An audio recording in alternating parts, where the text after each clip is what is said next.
Stay away from her. She's difficult. The manager whispered those 6 words to every new person who walked through our department doors. Not loudly, not dramatically, just a quiet warning, delivered with a concerned expression, like she was protecting them from something dangerous. And they believed her. Every single one of them believed her, without question. For 8 months, I watched her repeat this ritual. 8 months of watching people look at me, then look away. 8 months of being the woman nobody wanted to know. The words weren't sharp like a knife. They were slow like poison, spreading through every conversation I'd never be part of, every project I'd never be invited to join, every moment of belonging I'd never experience. And the worst part? I let it happen. I had to let it happen. Because what they didn't know could either save them or destroy them. And I was the only one who could decide which. Before we go any further into what happened next, I need to say thank you. Thank you for being here, for listening to something that most people would scroll past. If this story means something to you, if you feel what I felt, please hit that like button. Drop a comment telling me if you've ever been the person everyone was warned about. And subscribe, because stories like this need to be heard. Now let me tell you who I really am. My name is Celeste. Not the kind of name that blends into a crowd, which is funny, because blending in was exactly what I needed to do. I'm 41 years old, and I've spent the last 17 years studying something most people don't think about until it's too late: workplace ethics. Not the boring kind they teach in corporate training videos. The real kind. The kind that shows you exactly how good people end up doing terrible things without even realizing it. I've interviewed thousands of workers, from janitors to executives, and I've found patterns. Patterns that repeat in every industry, every country, every type of organization. 3 years before any of this started, I published a textbook about those patterns. It wasn't supposed to become famous. It was just supposed to document what I'd learned. But universities started using it. Training programs built entire courses around it. Regulatory agencies began referencing it when they investigated companies. And suddenly, my name meant something in professional circles. My maiden name, that is, the name I published under, the name I'd built my reputation on. When I got married, I took my husband's surname, not because I believe in tradition, but because it gave me something valuable: anonymity. I could walk into any workplace and nobody would connect me to that textbook, to those interviews, to the woman who'd spent nearly 2 decades documenting how organizations fail their people. And that anonymity meant I could see the truth, the real truth, not the polished version people show researchers, the messy, complicated, everyday truth that only emerges when nobody knows they're being watched. So when I decided to write a second book, I knew exactly what I needed to do. I needed to work inside a typical organization, not as a consultant, not as an observer, as a regular employee, someone unremarkable, someone who could see everything without changing anything. I found a mid-sized firm that handled client services for various industries. Nothing glamorous, nothing terrible, just ordinary. The kind of place where most people spend their careers without anything dramatic happening. I applied for a position handling client complaints and employee concerns. Basic work, necessary work. The kind of work that gives you access to every crack in an organization's foundation.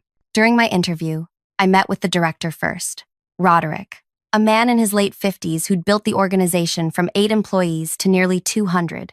He understood immediately what I wanted to do: research, observation, documentation. He approved it without hesitation, with one condition: I would tell my direct manager, and only my direct manager. She would know who I really was, and she would help facilitate my work. He introduced me to Paulette, the woman who would supervise my daily tasks. Mid-40s, impeccably dressed, with a smile that seemed warm until you looked at it too long. I explained my project to her in his office, with him sitting right there. She nodded enthusiastically. "Your secret's safe with me," she said. "This will be valuable research for everyone." I shook her hand. I thanked her. I started the job 2 weeks later, excited about what I might learn. The first week was normal. People introduced themselves. They explained processes. They invited me to lunch. I felt welcomed, accepted, like maybe this would be easier than I thought. But during week 2, something shifted. Conversations stopped when I approached. People who'd been friendly suddenly seemed busy whenever I had questions. The group chat that had been active went silent every time I opened it. At first, I thought maybe I'd made a mistake, said something wrong, done something inappropriate. I replayed every interaction in my mind, searching for the moment I'd ruined things. But there was no moment. There was just the slow realization that I was being erased from the social fabric of the workplace, and I couldn't figure out why. Month 3, I figured it out. I was in the break room, slightly earlier than usual, when 2 new hires walked in talking. They didn't see me at first. "Did Paulette talk to you about Celeste?" one asked. The other nodded. "Yeah," she said, to be careful. "Said Celeste doesn't work well with others, that she causes problems." They noticed me then. The conversation died instantly. They grabbed their drinks and left. I stood there holding my reheated lunch, understanding flooding through me like ice water. Paulette wasn't keeping my secret. She was using it. Or rather, she was using me. She'd figured out that having a workplace ethics expert embedded in her department was dangerous. I could see everything she did wrong, every shortcut, every violation, every moment she prioritized her own convenience over proper protocol. So, she'd done the smartest thing possible. She'd isolated me completely. If nobody trusted me, nobody would listen to me. And if nobody listened to me, nothing I observed would matter. The isolation wasn't random. It was surgical. Paulette assigned me every task that gave me visibility into problems without giving me any power to fix them. I handled sensitive client complaints, the ones where clients threatened legal action or public exposure. I processed confidential employee concerns, reading reports about harassment, discrimination, safety violations. I reviewed financial discrepancies flagged by other departments, seeing exactly where money went missing or got misallocated. Every single task was a window into something broken, and every single task was mine alone. Nobody collaborated with me. Nobody checked my work. Nobody asked my opinion. I was simultaneously seeing everything and influencing nothing. The weekly team meetings became a special kind of torture. Paulette would spend 30 minutes praising everyone's contributions. She'd highlight projects, celebrate wins, acknowledge effort, everyone except me. When she assigned new projects, she'd distribute them to people with half my experience, right in front of me, explaining why each person was perfect for the work. High-profile clients went to someone who'd been there 3 months. Complex analysis went to someone who'd never done it before. Strategic planning went to someone who openly admitted they were guessing. And I sat there, silent, because speaking up would only confirm what everyone had been told, that I was difficult, that I caused problems, that I didn't play well with others. "Don't take it personally," a coworker named Vera told me one afternoon. We'd both been washing our hands at the same time, an accidental moment of proximity. "Paulette warned us you don't collaborate easily. It's not about you as a person. It's just your work style." She said it kindly, like she was trying to help, like she thought I didn't know. I dried my hands and thanked her, because what else could I do? Tell her the truth? Explain that I'd literally written the textbook on collaborative leadership? That would sound insane, defensive, exactly like someone difficult would sound. So I kept working, I kept watching, I kept documenting, because here's what Paulette didn't understand about research. Isolation is sometimes the best vantage point. When you're not part of the social dynamics, you see them more clearly. When people forget you're there, they stop performing. They show you who they really are. And what I saw, day after day, was an organization slowly poisoning itself with small violations that nobody thought mattered. A manager who changed client agreements without documentation. A team lead who approved expenses that clearly violated policy. A supervisor who ignored safety reports because fixing them was inconvenient. None of it was dramatic. None of it was evil. It was just careless. Careless in ways that would eventually hurt real people. Month 8 brought Shiloh, 26 years old, fresh from graduate school, hired to handle client onboarding. She had this energy about her, like she was genuinely curious about everything. She asked questions during meetings, good questions, questions that made people think instead of just respond. She noticed things others missed, and on her 3rd day, she noticed me. I was working through a client complaint when she appeared beside my workspace. "Why does everyone avoid you?" Direct. No preamble. Just the question. "You'd have to ask them," I said, not looking up. "I did. They said you're difficult." She paused. But I've been watching you for 3 days now. You helped 4 different people solve problems they were stuck on. You caught an error in the client database yesterday that would have cost us a huge account. You stayed past 7 last night, finishing someone's report because they had a family emergency. None of that seems difficult to me. It seems like the opposite. I finally looked at her. Really looked at her. She wasn't trying to be nice. She wasn't trying to fix anything. She was just confused. Genuinely confused about why reality didn't match what she'd been told. "What's really going on?"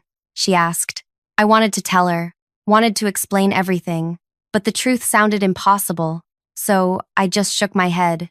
"It's complicated." She studied me for another moment, then walked back to her workspace. I thought that was the end of it, just another person who'd tried to understand and given up. But 15 minutes later, she packed her bag and left the building. It was only 2 in the afternoon. People don't just leave in the middle of the day unless something's wrong. I watched her go and felt a strange tug of worry. Had I said something that upset her? Had my silence somehow made things worse? Turns out, she hadn't gone home. She went straight to the building where our director worked, 3 blocks away. Shiloh walked right past reception, took the elevator to the 4th floor, and knocked on Roderick's door. He'd just returned from 7 months of international travel, expanding partnerships in different regions. He barely knew most of the recent hires, but he remembered approving my research arrangement before he left. He remembered exactly who I was and why I was there. Shiloh didn't waste time with small talk. She pulled out her phone and showed him what she'd found during those 15 minutes at her workspace. She'd searched my full legal name from the company directory, my married name. But search algorithms are smart. They connect dots. They find patterns. And within seconds, her screen filled with my other name, my published name, the name attached to 17 years of work. She showed him my textbook, the one that had been assigned reading in her master's program last semester. She showed him my speaking engagements, my credentials, the awards from professional ethics organizations. She showed him my university profile, where my current research project was publicly listed, systemic compliance failures in mid-sized organizations, a case study approach. And then she told him 3 things that changed everything. First, I was being deliberately isolated by my direct supervisor. Second, she'd personally witnessed 6 ethics violations in just 3 days that matched patterns from my published research. Third, if I was still gathering data after 8 months, the company was probably in serious trouble. Roderick listened to all of it without interrupting. Then he made 3 phone calls. One to his assistant, scheduling an emergency leadership meeting for that evening. One to me, requesting my attendance. And one to Paulette, informing her that her presence was mandatory. I got the call at 4:30. Roderick's voice was calm but firm. "I need you at a leadership meeting tonight. 6 o'clock. Conference space on the 4th floor." He didn't explain why. Didn't give me time to prepare. Just hung up after I agreed to come. I sat at my workspace feeling something I hadn't felt in months. Fear. Not because I'd done anything wrong, but because I knew what was coming. The reveal. The confrontation. The moment when 8 months of careful observation would either vindicate me or destroy me. I arrived at 5:50. The conference space was smaller than I expected, with windows overlooking the city and chairs arranged around a rectangular setup that fit maybe 12 people. Roderick was already there. So was his assistant, the head of human resources, the chief financial officer, 2 senior team leads I'd never met. And Paulette, she sat at the far end, her expression carefully neutral, but I could see the tension in her shoulders. She knew something was happening. She just didn't know what. When I walked in, her expression shifted, just for a second. Surprise mixed with something else. Maybe anger, maybe fear. "Why is she here?" Paulette asked Roderick. "She's not leadership. She's here because I invited her," Roderick said simply. He gestured for me to sit.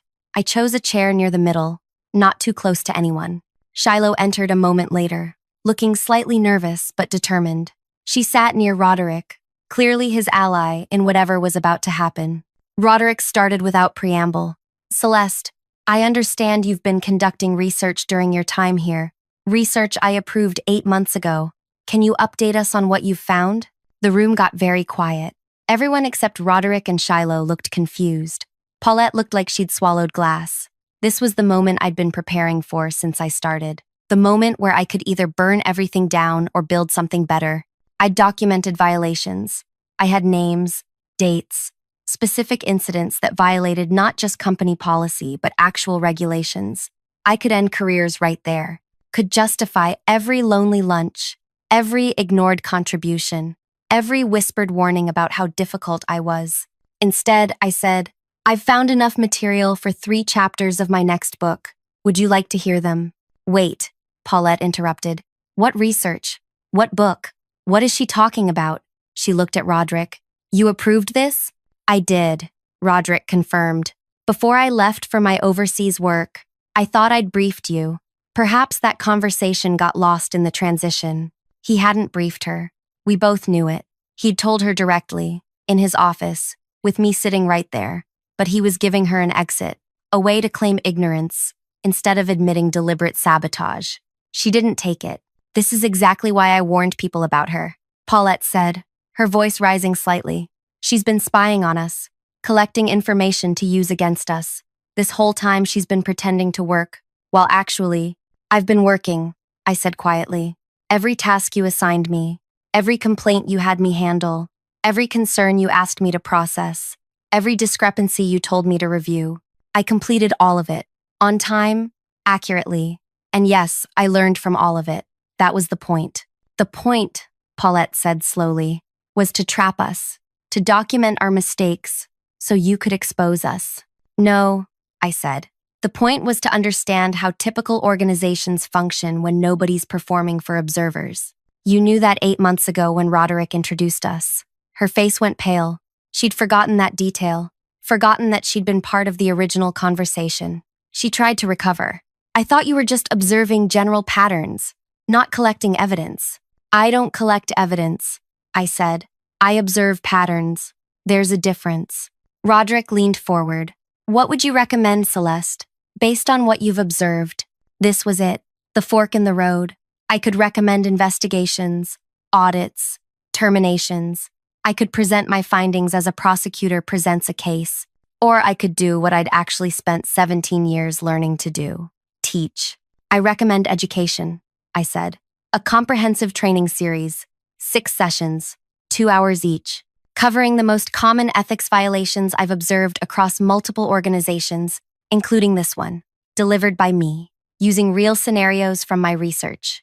No names, no accusations, just patterns and solutions. And if we agree, Roderick asked, then I'll make sure this organization becomes a success story in my book, not a cautionary tale. The room went silent again. The CFO spoke first. That sounds like a threat. It's a choice, I corrected. Every organization I study makes it into my book. How they're portrayed depends on how they respond when they discover their patterns. Some choose defensiveness. Some choose learning. The ones who choose learning become examples other organizations want to follow. Paulette slammed her hand on the table. Not loudly, just firmly. You can't blackmail us into compliance. I'm not, I said. I'm offering you what I offer everyone. The chance to fix problems before they destroy people. You can accept that or not. Either way, my research is complete. Roderick looked at Paulette. You told me 8 months ago that Celeste was a perfect fit for our team. What changed? She didn't answer, couldn't answer, because nothing had changed except her fear of what I represented. Someone who could see through every performance, every excuse, every shortcut. Someone who knew exactly what those shortcuts cost. The training sessions started the following week. Mandatory attendance. Every employee, every manager, every leader. 6 sessions spread across 3 weeks. I didn't mention the company by name during the sessions. Didn't reference specific people, just presented scenario after scenario, each one pulled directly from what I'd observed. Here's a pattern, I said during session 1. A leader isolates someone knowledgeable because that person's expertise might overshadow the leader's authority. The leader frames this isolation as protecting the team from someone difficult. Over time, the team loses access to valuable knowledge, performance drops, and the leader blames the isolated person for not contributing. This pattern appears in 38% of the workplaces I've studied. People shifted in their chairs. Some looked uncomfortable. Others looked thoughtful. A few looked at Paulette. She sat in the back, arms folded, expression blank. Session 2 focused on complaint handling. Organizations often assign complaint processing to trustworthy people, then ignore those complaints because leadership assumes if they were serious, the trustworthy person would escalate. But that person has been labeled as someone who overreacts or causes drama, so their escalations get dismissed as exaggeration. Meanwhile, legitimate problems grow until they explode. This pattern appears in 62% of the workplaces I've studied. After that session, 3 people approached me privately. They asked if they could discuss specific situations, real situations they were currently facing. I listened. I didn't give advice, just asked questions that helped them think through their options. Word spread. By session 3, I had a waiting list of people who wanted to talk. Session 4 covered financial discrepancies. Session 5 covered safety violations. Both sessions presented patterns without accusations. Both sessions led to private conversations with employees who'd been seeing problems but didn't know how to address them. And through it all, Paulette sat in the back, getting smaller. Session 6 was different. Roderick attended personally, sitting in the front. The entire leadership team came. I'd saved the most important pattern for last. Here's the pattern that underlies all the others, I said. A leader who deliberately suppresses talent to protect their position eventually creates a culture where talented people leave, performance drops, and the organization fails. This isn't about intention. Most leaders who do this believe they're protecting the team from disruption. They believe they're maintaining stability. But what they're actually doing is preventing growth, and organizations that don't grow eventually die. This pattern appears in 79% of failed organizations I've studied. I paused. Let that number sit. 79%, not a small sample, not an outlier, nearly 4 out of 5. The question, I continued, isn't whether a leader intended harm. The question is whether the organization will learn from the pattern before it's too late, because talent leaves. It always leaves. The only question is whether it leaves quietly or loudly. Paulette stood up in the back. Everyone turned to look at her. She didn't say anything, just gathered her materials and walked out. The session continued without her. We finished the final scenario. People asked questions, real questions, questions about how to recognize these patterns in themselves, how to change, how to build cultures where these patterns couldn't take root. The next morning, Paulette submitted her resignation, effective immediately. No farewell email, no goodbye tour, just a brief letter to Roderick stating she was pursuing other opportunities. Nobody demanded it, nobody forced it. She just finally understood that staying meant being the unspoken subject of every future conversation about what not to do. Roderick offered me her position, department manager, full authority, significant raise. I declined. My research was complete. I had everything I needed for the book. Taking her job would have felt like revenge, and revenge was never the point. But I did accept a different role, permanent ethics advisor, part-time, remote, essentially a consultant who could review policies, observe patterns, and provide guidance when needed. Enough involvement to ensure the changes stuck, not so much that I became part of the system I was studying. The consequences rippled outward in ways I didn't expect. Shiloh was promoted to team lead within a month. She demonstrated something rare, the courage to ask questions when everyone else accepted answers. She transformed the department in ways Paulette never could. She instituted weekly knowledge-sharing sessions where anyone could present what they were learning. She created transparent project assignments where everyone could see who was doing what and why. She built exactly the kind of collaborative environment that makes my research obsolete. Other departments started requesting similar training. Roderick approved it. Over the next 4 months, I delivered modified versions of those 6 sessions to every team in the organization. Each time, patterns emerged. Each time, people recognized themselves and chose to change. Not because they were forced, because they understood the cost of staying the same. My book publishes next month.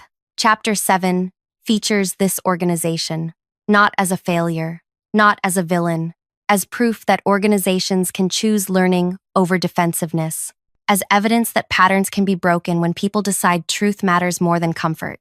I used real scenarios from my 8 months there, real patterns, real solutions, but no names, no identifying details, just the story of how one organization looked at itself honestly and chose to become better.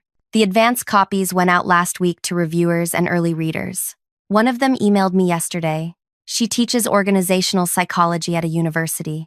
She's assigning my book for her spring semester, and she specifically highlighted Chapter 7 as the most important case study she's encountered in 20 years of teaching.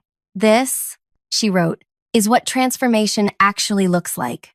Not dramatic, not sudden, just steady, honest work. I forwarded that email to Roderick. He responded with 2 words, "Thank you." Paulette found work at another organization. I know because someone from my professional network mentioned seeing her name on a leadership roster. I don't know if she learned anything from what happened. I don't know if she recognizes patterns in herself now. I hope she does. I genuinely hope she does, because the point was never to punish her. The point was to show everyone, including her, that there's a better way. Last week, I visited the office for a quarterly check-in. People greeted me by name, asked about my research, told me about problems they'd solved, using frameworks from the training. And Shiloh pulled me aside to share something that made the entire 8 months worth it. "We hired someone new," she said. "And on their first day, I sent a message to the whole team. I told them questions are always welcome here, especially the difficult ones." She paused. "That came from you.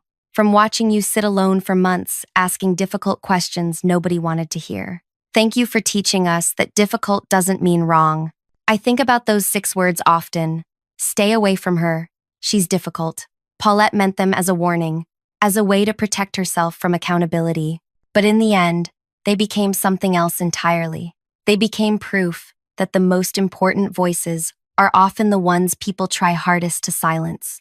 And the most valuable work often happens in isolation, where truth doesn't have to perform for comfort. If this story resonated with you, if you've ever been the person everyone was warned about, or if you've ever been the person doing the warning, I want to hear from you. Leave a comment sharing your experience. Hit that like button if you believe organizations can change. And subscribe, because these stories matter. The difficult ones, the uncomfortable ones, the ones that show us who we are and who we could become. Thank you for listening. Thank you for being here. And thank you for believing that truth is worth the cost of being difficult.